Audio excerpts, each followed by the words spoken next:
Morning. I wasn't sure exactly where the picnic was. I'm not either usually, so Yeah. we're both guessing. Alright. I just went right in between your blue marker and the green dot. Yeah, that works. I don't know what it looks like on your end, so it's always... I knew if I kind of stood in between. I mean, they told me most of them pick up out there. So okay, well, stand out there. I should be able to spot this one. What gets me is when the customer is like, I've had customers go, "Do you see me?" I'm like, "I don't know what you look like." Exactly. Yeah. I look like that little picture that's on my profile. Well, I don't have pictures and profiles. Yeah, I do, but but yeah, it cracks me up. How do you think I know what you look like? Yeah. That is funny. In a crowd of people. Yeah, exactly. On phones.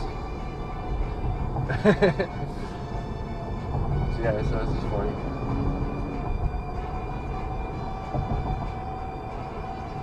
How are you doing today? Pretty good? Yeah, I'm splendid, thank you. And you? Pretty good. Just starting my day, really. Okay. Like your car, fairly new? It's brand new. I started leasing it about 5 weeks ago. Okay. I like it. It's good for what I do, I guess. Yeah. So you mainly drive Uber and you do other things? I started doing this full time about 2 months ago. Okay. So it's a grind. Good money, but you have to really be responsible. Yeah.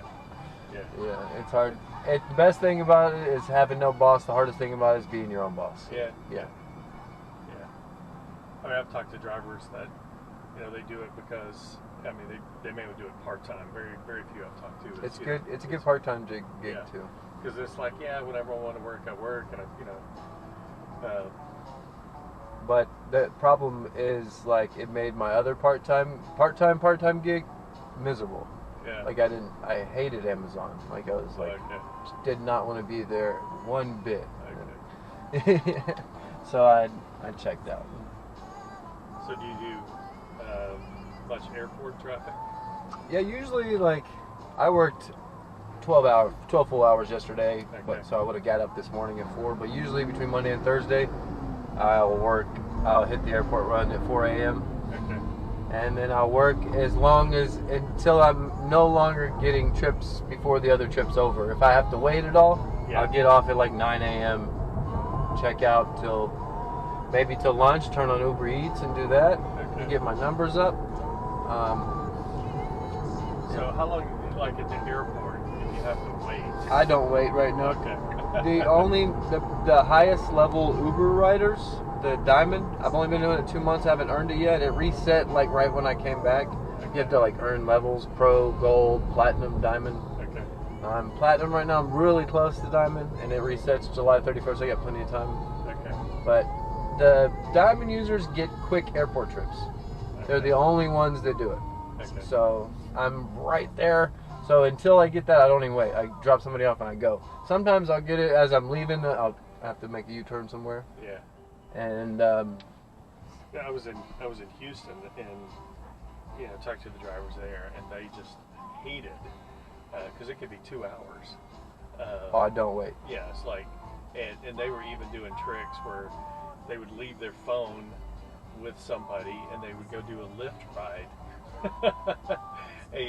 And then come back and get their place in queue for their Uber one. That sounds awful. Yeah. Yeah, I've just learned that waiting kills your wallet. Yeah. Well, they said that it got to where they would clearly take somebody to the airport, but then they would deadhead back because it wasn't worth hanging around at the airport to get a pickup. I figured out a couple of spots right around both airports that I can immediately get back on. Yeah, okay. like, once you get rolling, dispatch kind of just keeps. The thing is, you can't cancel on people and you can't not accept trips, or they'll slow you down. They'll purposely screw you. If you're screwing them, they'll screw you. Yeah. So that's the thing. I did 32 trips yesterday. Yeah, that's great. Yeah, so it was a good day yesterday. Come on, get off your phone. What do you do for work? I have retired, so that's awesome. Doesn't mean I don't work, but I just work in different ways than I used to. Is it a hobby now, or no, what do you do? More, Oh, what do you do? Different ministries. Okay. One of them is based out of Honduras. Is focused on foster care and family preservation. That's awesome. Another one, we've just released a 14 video series focused on teenagers and some of the tough questions that they deal with, and making that available for free. So it's been a good project. So things like that. I grew up in foster care. You did? Yep. Yeah, this state foster care in America is like a little bit messed up sometimes. But yeah, Honduras is different in that they've not really had foster care like what is in the United States. Right. And so well, they're so family oriented, right? Yeah. So most of the orphans in stay with some family member. Well, they know who the parents are. They're not true. You know, people know who the family are, and the family just can't afford the kids anymore, and so they're more economic orphans than they are. I feel like that's what it is here too, though. I feel like if the state would have given my parents money and sent somebody to help us every day, I would have been able to stay. Okay. Instead of taking us away and then giving money to a random stranger, yeah, and then having them take care of it. That's a good point. That's a good point. Yeah, this is. So they're like, kids do not belong in orphanages. You can probably appreciate that, right? I have a love. I'm 50-50 on the whole argument. I see the good, I see the bad. I've experienced both. Yeah. Yeah. So what we try to do is get kids into a family, and it's first, is there part of the extended family? Is there an aunt, an uncle, anybody? Yeah. You know, that keeps them in so that same. It's very built similar, right? Yeah. And then, but the difference is it's not run by the government. That's awesome. It's run by churches and non-government organizations. Yeah, I'm a Christian, so that's good. Just passed my church right back there, 121. Awesome.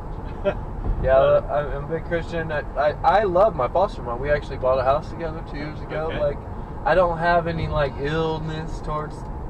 I have an illness towards the state because a lot of the things they were recommending, suggesting, I felt like were messing me up. Like like medications and things like that. Yeah. Now ours is, what we're doing in Honduras is, can we restore the family? Can we get the family back together? That's what I, as a kid, I always dreamed of. It's what you want. You want your parents together and happy. Even like them being the most two toxic people, that's always what I dreamed of as a child. Yeah. Even in foster care the whole time before I got adopted, I just wanted my parents to work it out. Yeah. So we end up working through local churches, and the foster families are through the churches. And then the other side of it, the family preservation, is like we have you can imagine in Honduras we have a lot of single mothers, and so we provide funding to them, but it's not just here's some money. It's like, okay, what is your life plan? How do we help you? Can we help you start a business? How do we get you to have income to become stable so that we can reunite the family? Is what the focus is. Okay. Sounds pretty awesome. Yeah, and then since you said you're a Christian, the video series I was telling you about, it's called Darkroomfaith.com. Darkroomfaith.com. Okay. And we did 14 videos, doubt, faith, love, origin, can science and religion coexist? and they're all about 8-minute videos, 8 to 10 minute videos. I think you can't have God without science. Absolutely. Science without God, it doesn't make sense without one. They operate in different realms to complement each other. But the videos we've created all 14 videos. We've only released 3 of them, but we're making them available for free to youth workers, youth ministers, parents, kids, no charge whatsoever. And you can go out to the website and see the first 3, darkroomfaith.com. And they are very high quality. Well, I got some low quality YouTube videos I'm making myself. Okay. My passion is showing people that we are inside of a creation through science, actually, and that we each experience our own light and our own sun, moon, stars, small, close, and local to every observer. That's what I do as far as my passion, and I show people how it is also taught in the Bible. Yeah. That we are the light of the world. Yep. So. And so it's funny that y'all do this kind of the same thing. My passion is like proving to people that creationism is true and scientism is not. That's what I love talking about. It's all I love talking about. I'm sure you get lots of opportunities. I went down an atheistic route. Kind of like in the high school area where I was like mad at God, questioning life, and I just started believing in all the monkey science and stuff. So, and I realized God that's a dead end. God made a mockery of me and slapped me in the face and made a joke out of me, and I apologized and turned around. That's awesome. That is awesome. He's a funny guy. Did he send somebody into your life, or? He took somebody from my life. Okay. I would say he took my son. Okay. So.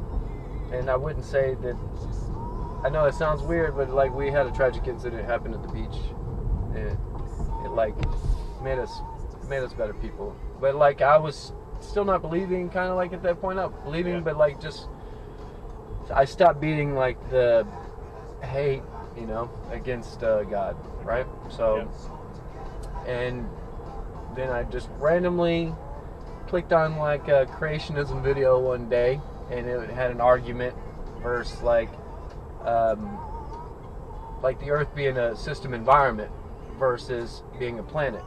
And I was like, and then I tried to debunk it, and I've been doing that for the past 7-8 years, and I just haven't been able to debunk it. And and it's only gotten, and I've only developed my own theory that we see our own sun, moon, and stars, small, close, and local to every observer. And I've been able to prove it. And people listen to me, they'll see it. Most people aren't open. And actually, Christians, I find, to be more open to listen to you about these things than just normal people who believe in Neil deGrasse Tyson documentaries. Okay. So, and that's just what I've noticed. Okay. But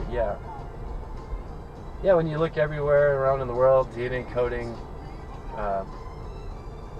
like spiders being so sentient and self-aware, and they have the brain the size of a grain of sand. That doesn't happen without design, right? Yeah, and there's just too much. I mean, you usually can get people to at least a design view if you can't get them to God, and that's a start. Yeah, because a barber told me, who actually got me to go back to church recently, told me that if you lost God, you got to go back to where you lost him. Yeah. And that was science for me. And so that was where I went back to, and I found the connection. God is real. Like, he created this place. And if every observer sees their very own sun and moon that's local to them, and it follows them, and it comes inside their small circle of sight all day long, then it's without a doubt created for each person. Like, that's. So, you familiar with C.S. Lewis? I've heard the name. Yeah. So. He's a book writer. Yeah, and I mean, he's probably more people, Christian and non-Christian, would know him for his children's books, which was the Chronicles of Narnia. Okay. But he's one of the greatest theologians in our time. I've always loved those movies. You can even ask my wife. I've been a huge fan of those movies. Yeah. But he said something similar. He said, if you're going down the wrong road, nothing you do will make it be on the wrong road other than turning around and going back the other way. Right? Right. So you can't just keep going down the wrong road and think you're going to find the answer. At some point you got to turn around and go a different way. You got to find where you messed up. He's one of his books that I think you would enjoy. It's probably one of the most read. It's called Mere Christianity. Mm-hmm. And I probably read it like every 3 years, just as a refresher. Yeah. Well, I got everything recorded right here, so okay. I'll be able to go back and reference your website. He was an atheist who became a Christian. Okay. And he, just as an example, in the book, he makes an argument about people say, well, there is no God. There's only right and wrong. Mm-hmm. And he's like, well, that argument can't stand at all, because if there were truly only right and wrong, who told which one they were right and which one was wrong? By definition, you have to have a third. You have to have a third an observer source who determines what is right and what is wrong. Because there's two sides to every story. Right, because they're both going to think they're correct. Right. Right. And so, by definition, you have to have a higher power that decides what is good and what is evil. And God is good. Yeah, every day. So yeah, I think you would enjoy that. He's a philosopher, great thinker, but he lays it out in a way that is just. I'll definitely check that out, because I love Chronicles of Narnia and the mind of it. Yeah. It was one of the books I read before watching the movie. Okay. It was one of those. It's rare for me, because I'm a movie watcher. Not turn here. Read a whole lot of books. Okay. But. Another in the book. Well, actually, you're talking about Chronicles of Narnia. One of the great lines in there is when they're talking about Aslan, the king, the lion, right? Just should have you keep going straight. Okay. Okay.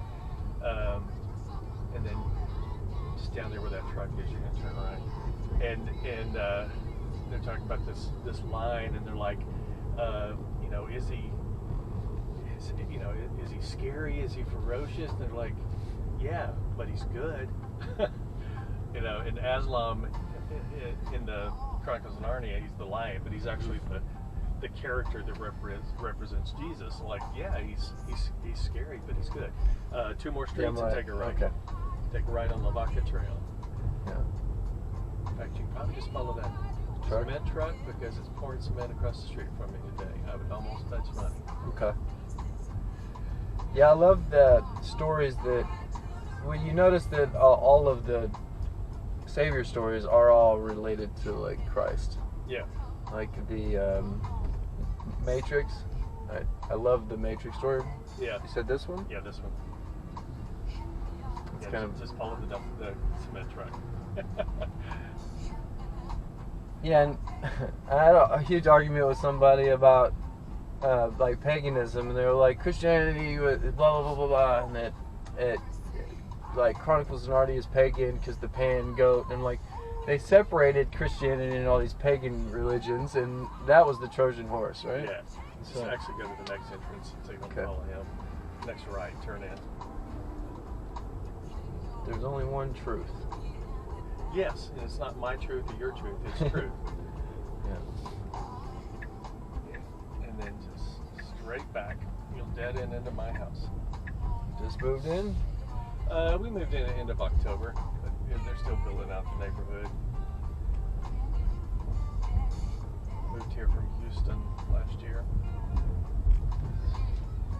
We've been here 2 years from Mississippi. Yeah, we're in Mississippi. Columbia, we were there for about 10 years outside of Hattiesburg. It's the house straight across. Right there, yeah. Oh, well, very nice meeting you and talking to you. Very nice meeting you and talking to you. Have a great day. I'm going to have to watch some videos and read some books now. What did I do? What are you missing? My glass case. There it is. Got it. It just blended into the into the seat. Okay, how do I get out of You press Tesla? the button right there, and the and the that's door the at the same window. time. Yeah, push. Got it. All right, thank you. Thank you. Mm-hmm.